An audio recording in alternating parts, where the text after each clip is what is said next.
अस्सलाम वालेकुम व्यूअर्स। आज की इस वीडियो में हम हिस्ट्री ऑफ प्रोग्रामिंग के बारे में पढ़ेंगे, जिसमें हम देखेंगे कि सी प्लस प्लस और सी को ईजाद किसने किया था और किस सन में इसको ईजाद किया था और सी प्लस प्रोग्रामिंग हम यूज़ क्यों करते हैं। इसके अलावा हम कंपैरिजन देखेंगे सी में और सी प्लस प्लस में कंपैरिजन क्या है।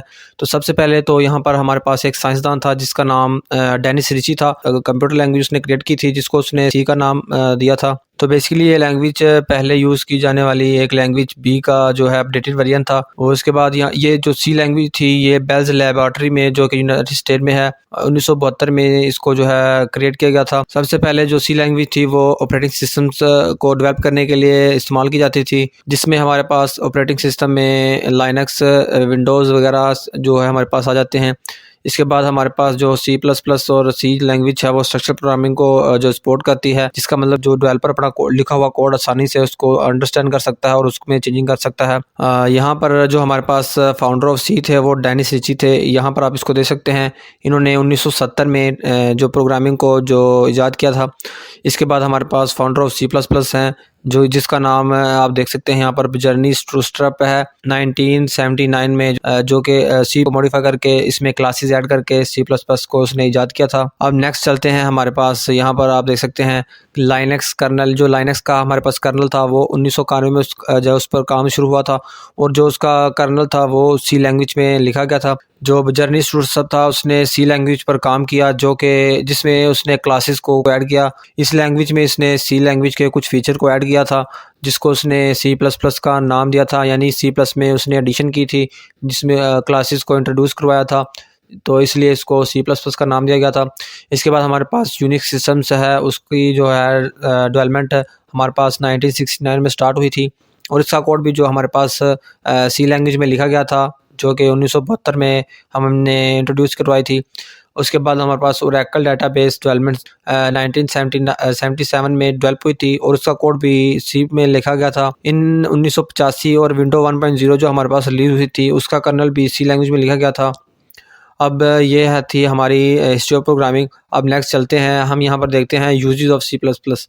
अब हम देखेंगे कि इन सॉफ्टवेयर्स को डेवलप करने में हम इसको यूज़ करते हैं। तो सबसे पहले हमारे पास सिस्टम सॉफ्टवेयर आ जाते हैं जिसमें हमारे पास ऑपरेटिंग सिस्टम्स हैं। उसके बाद हमारे पास डिवाइस ड्राइवर्स हैं। उसके बाद सिस्टम सॉफ्टवेयर जो हैं वो भी सी प्लस प्लस में लिखे गए हैं।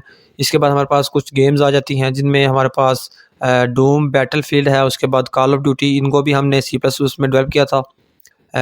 डेस्कटॉप एप्लीकेशंस हैं। इसके बाद यहाँ पे हमारे पास फ़ोटो एडिटर्स हैं, मीडिया प्लेयर्स हैं और इसके अलावा प्रोडक्टिविटी टूल्स हैं, ये डेस्कटॉप एप्लीकेशन में आ जाते हैं। फाइनेंशियल एंड ट्रेडिंग सॉफ्टवेयर के लिए हम सी प्लस को यूज़ करते हैं, जिसमें हमारे पास ट्रेडिंग सॉफ्टवेयर हैं, स्टॉक ट्रेडिंग प्लेटफॉर्म्स हैं, रिस्क मैनेजमेंट सिस्टम है। उसके बाद हमारे पास virtual reality and simulation C++ is often used in virtual reality and simulation such as computer aided design। जैसे हमारे पास साइंटिफिक जो टूल यूज़ होते हैं, जैसे कि हमारे पास CAD है, इसको भी हम C++ में जो है कोड किया गया है। एम्बेडेड सिस्टम्स आ जाते हैं हमारे पास, उनको भी इंटरनेट ऑफ थिंग जो कि ब्रांच है कंप्यूटर की, उनको भी हमने C++ में लिखा गया है।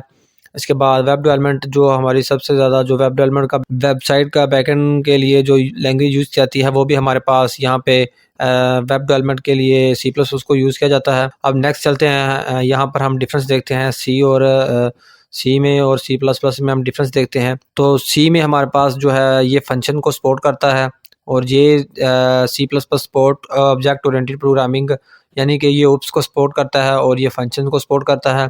इसके बाद सी जो है वो हमारे पास मिडिल लेवल लैंग्वेज है। आगे हम देखेंगे कि मिडिल लेवल लैंग्वेज और हाई लेवल लैंग्वेज क्या होती हैं, ये अगली वीडियोस में हम देखेंगे। तो यहाँ पर आप सिर्फ इतना याद रखें कि सी को हमने मिडिल लैंग्वेज में लिखा है और C plus plus high level language है। इसके बाद इन सी में हमारे पास इनपुट के लिए हमारे पास स्कैनफ को यूज़ किया जाता था। अब अपडेटेड वेरिएंट में सी प्लस प्लस में हमारे पास सी इन को इनपुट के लिए यूज़ किया जाता है। इसके बाद प्रिंट एफ के लिए आउटपुट के लिए यूज़ किया जाता था। अब सी आउट हमारे पास आउटपुट के लिए यूज़ किया जाता है। और जो इन सी वी कांट यूज़ इनहेरिटेंस, हम सी में जो है इनहेरिटेंस यूज़ नहीं कर सकते और सी प्लस प्लस में हम इनहेरिटेंस को यूज़ कर सकते हैं। फाइल एक्सटेंशन जो सी की है वो डॉट सी होती है, यहाँ पर डॉट सी है। अब फाइल एक्सटेंशन इन सी यहाँ C++ में हमारी फाइल इंस्ट्रक्शन .cpp होती है। उसके बाद हम यहाँ पर देख लेते हैं करैक्टरिस्टिक्स ऑफ C लैंग्वेज। यहाँ पे जो C लैंग्वेज है वो हमारे पास एक सिंपल लैंग्वेज है जो कि इजीली अंडरस्टैंडेबल है। उसके बाद रोबस्ट एंड ये सेकंड पॉइंट है। इसके बाद it is easily install and transportable, ये आसानी से इंस्टॉल हो जाती है, ये इस्तेमाल करने में बहुत ही इजी है। जो इसकी C लैंग्वेज की जो फाइल्स हैं exe है, जो जिसे हम एग्जीक्यूटेबल फाइल्स कहते हैं, वो हमारे पास बहुत इस्तेमाल होती हैं। इट स्ट्रक्चर लैंग्वेज है। It is use of pointers for allocating a memory, ये एरेज और पॉइंटर्स को यूज़ करके जो है किसी को मेमोरी एलोकेट करता है। इसके बाद it is a machine independent है। It is middle level language है। तो ये था आज की हमारी वीडियो। मज़ीद ऐसी वीडियोस के लिए हमारे चैनल रुहैब टेक्निकल को जो है सब्सक्राइब लाजमी करें। आगे अगली वीडियोस में हम C++ को मज़ीद आगे डिटेल में पढ़ेंगे। तो ये थे हमारा आज का टॉपिक जिसमें हमने हिस्ट्री प्रोग्रामिंग के बारे में पढ़ा। उसके बाद हमारे पास यूजेस आ गए।